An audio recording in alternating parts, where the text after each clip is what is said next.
BLACOH pulsation dampeners should be used on every type of positive displacement pump, depending upon the application. I'm going to demonstrate for you how a BLACOH dampener can be used on several different applications and with various types of positive displacement pumps. This first demonstration is comprised of a half-inch air-operated double diaphragm pump fitted with a BLACOH pulsation dampener with the adjustable air control on the pump discharge. On the inlet side is a BLACOH inlet stabilizer fitted with the J air control. There are three keys to pulsation dampening. They are size, location, and charge. The size of the pulsation dampener is based on type of pump, volume per stroke of the pump, and the desired percentage of dampening. Location should be as close to the pump discharge as possible within 10 pipe diameters. The dampener should not be mounted on any branches or any type of risers. You want it as close to the fluid flow as possible. The third key component is the air charge. An overcharged dampener will not be effective. The air charge internally should be a few pounds less than the pump discharge pressure. Remember, compressed air or clean, dry nitrogen can be used to charge the dampener, but never use oxygen. On installation, the dampener can be installed horizontally or upside down as pressure is equal in all directions. Vertical is the preference, especially with a slurry or a solids-laden product. For this test, I am going to overcharge the dampener, which turns it off. When I turn the pump on, you'll see the pipe shaking, vibrating, and a pulsing flow. This flow comes from the pump by itself without the dampener. Pipe vibrating, pulsating flow that is foaming and splashing the product. Now I'm releasing the air that's inside the dampener, and I'll begin to tune it in.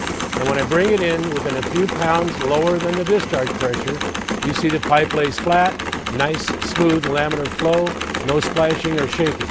By eliminating the pulsating flow, the pulsation dampener protects system piping from fatigue, protects gauges, enhances meter performance, protects transducers, switches, protects filter media, filter bags, and any other inline instrumentation. Whereas the discharge pulsation dampener protects the system components and piping, the inlet stabilizer protects the pump, its components, and the inlet piping or hose. In this demonstration, we have a small suction lift application. As the pump strokes, the inlet ball valves open and close, creating a water hammer effect, much like a quick closing valve. So as the pump strokes, the acceleration head is created towards the pump. The ball valve closes, stops that flow, and reverses it.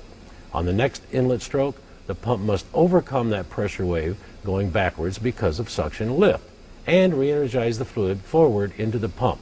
That causes a lot of stress on the pump and its components, including the diaphragms, and bounces around the inlet piping and hose. To demonstrate this, I'm going to put a little extra head on the discharge since we have a very short suction lift. The greater the differential of pressure between the discharge and the inlet of the pump, the more rapid and positive the seating of these ball valves will be, creating a more violent pressure spike. To demonstrate the inlet stabilizer, I'm going to overcharge it and remove it from the system. Now, as I turn the pump on, you will be able to see the pressure wave going back down the piping system, and the pipe will be shaking, and that's the pressure shock created when the ball valves close. So again, as those ball valves close, it sends a shock wave down the inlet piping. Now, with the unique J model, I'm going to take the air pressure out of it and pull a slight vacuum on the bladder.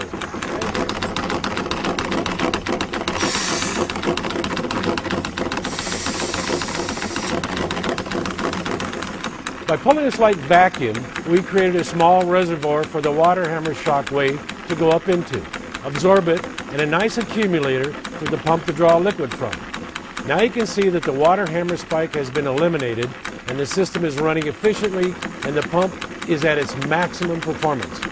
If we had a positive inlet pressure in the pump, instead of pulling a vacuum in the stabilizer, we would put a positive pressure in it.